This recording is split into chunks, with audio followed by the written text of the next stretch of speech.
Okay, so today I have 5 Gamesense tips that'll help your understanding of Fortnite, and we'll skip the intro completely. Let's just get right into it. But before we do, there's a specific reason why you should trust me and sort of understand that this advice that I'm giving you is reliable. I'm a top 300 Fortnite player on North America East, and I have about $4,000, $5,000 earned, and I've been in competitive Fortnite for a pretty long time now. I think it's coming up to like 2 years now. But basically, this advice I'm giving you is coming from a place of experience. It's not just some like theory crafting. Oh, I think the game should like play out like this. I think you should do this. No, I've played competitive for years, right? And so I sort of understand the important things and the valuable things. And so I genuinely want to help every single viewer that comes along and watches this video, because they're investing their time onto my channel. And so I want to make sure that they get some sort of value back towards them. So enjoy the video, guys. Hopefully you guys learned something, and I'll see you guys later. Okay, so the first tip that I have for you guys is how to team fight properly, or how to play man advantages properly in Fortnite. And the funny thing that I noticed is that in CSGO, in League, in Valorant, in Overwatch, and all sorts of team games, people play man advantages really well, even at low ranks. It's a common understanding that people have. But for some reason in Fortnite, it just doesn't exist. I don't know why, but people just have this solo mentality and just don't play team fights properly. They don't play with their team. And so this fight here is a perfect example of that. This fight sort of starts off as like a common thing that happens in Fortnite. It's a stalemate, right? And people are just ARing each other from a distance. They're sort of stalemating for height, and then one team just decides to go for height.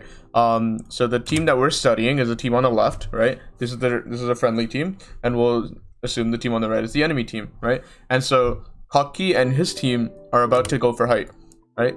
And then it turns into an interesting situation where there's a 2v2 on the right and then a 1v1 on the left.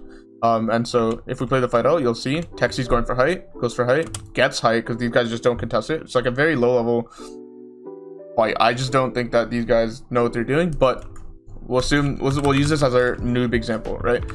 Like what not to do. And if we realize that Hockey gets into a 1v1, just like I said, there's a 2v2 going on in here. These guys are on the same team, and if you see my mouse, these guys are on the same team.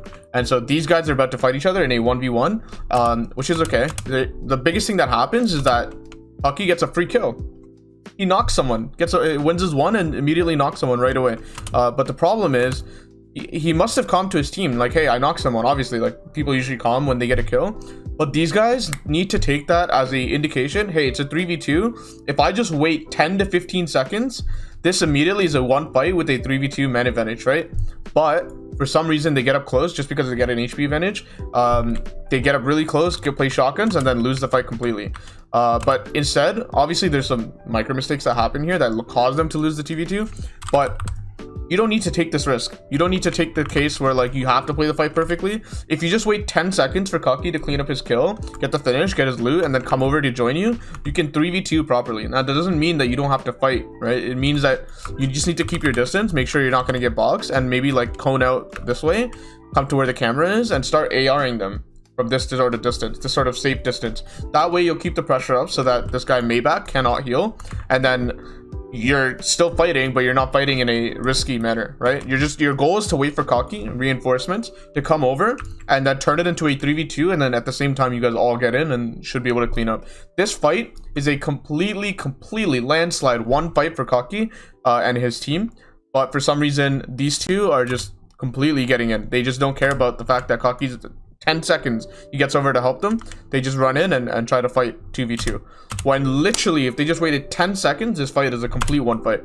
So the advice that I have, the tip, is to just basically understand, hey, there's man advantages in Fortnite. If you get a kill, or if you sort of have a man advantage because of the fact that the enemy team is split and you guys are together, really abuse that. It's just insane. It's just really good how much of an advantage you can get just from the fact that you're playing with your team and you have one more shotgun compared to the enemy.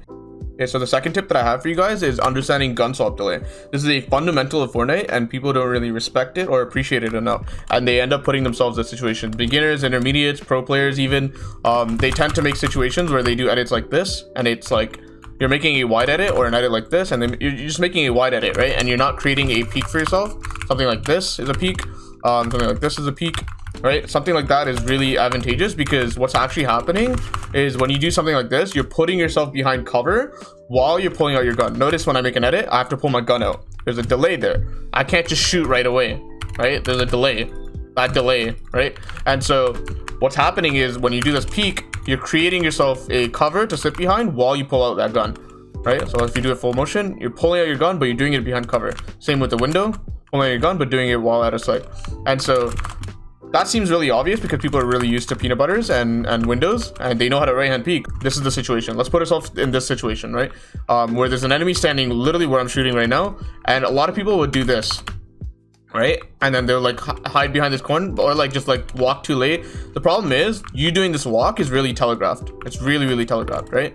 And so it's kind of obvious what you're doing, and then they'll just most likely reset, or they'll predict what you're doing and try to take the wall or something of that nature. It's too slow. So a lot, what Noah really does in general is the fact that he does this at it, right? And puts himself in a situation where he has cover for sure, and he can jump shot. This is a left-hand peek, but he can jump shot, and it's still a really good advantageous situation because of that jump shot situation, right? So the general rule of thumb to follow is that if there's an enemy to your right, you want to sort of edit towards the left, create an opening on the left, and then you can use this as cover and then do this. Even an edit like this is way more advantageous than doing something like this and then being exposed, right? Because the guy's standing right here, you can see yourself. And so you either have to go all the way in the corner before you edit this, or just make an edit like to the left hand and then make a jump shot like that, right? Something that Noah really does a lot, actually, really consistently, and it just shows like how much he knows what gun swap delay is and how much he respects it, and like what he sort of does to make sure it never happens to him. Because the biggest thing that players do is they have the edit, they have the wall, but they're putting themselves at the disadvantage, which clearly doesn't make any sort of sense, right? You should never be putting yourself at the disadvantage if you took the trouble to get that wall. So the guy who's standing like all the way out here is just looking at you and just like doing nothing. He's doing no work, and he's just looking at you and just shoots, and he just gets a lot of damage. And so if you're the guy in the box, please understand like the concept of right hand peeks, but also the concept of just having cover when you're pulling out your gun. Make sure you're not in a position, and this goes for movement as well, right? So a lot of people make a right hand edits and they do this and they think they have a right hand peek. You don't have a right hand peek. I mean, you do, you have some cover, but you're completely exposed, right? So when you're making the edit, you have to pull out that gun, and the guy right here is just not going to react that slow. He's just going to shoot you and then flip the cone and run away, right? So like, this is the biggest thing that I personally think that loses people fights. They put themselves in situations where their gun swap delay allows them to get shot. You're losing trades or losing a lot of fights because of gun swap delay. And the way to fix that is just really make sure, let's say your enemy's standing right here, right here. So if you think about a grid system, if the enemy's standing on these two tiles, do not select these two tiles. Do not make an opening like this, because he can see you completely, right? There's no cover at all. And so if you do something like this and he's standing right here and then you jump shot him like that, that is way better. That is a better peek than doing something on a right hand basis. And that's why you see sometimes where Noah really does a situation like this and tries to peek someone like this, right? Because it's a way better peek than doing this and getting shot on your way to get in this corner to right hand peek someone, right? So just understand that concept, and it should help you guys a lot. Okay, so the third tip that I have for you guys is basically practicing with intent and doing stuff for the sake of practicing.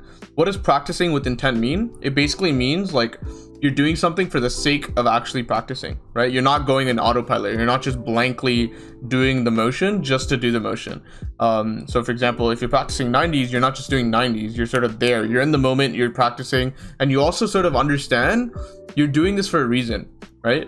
Not only are you doing this for like tournaments in the future, but like later on when you're going for height in endgame, because you're second height, you're tarping and you're sort of elevated, but you realize height's like sort of falling behind, but you need to crank. You practice these 90s because you realize later on in sort of an endgame you're going to need to crank for height.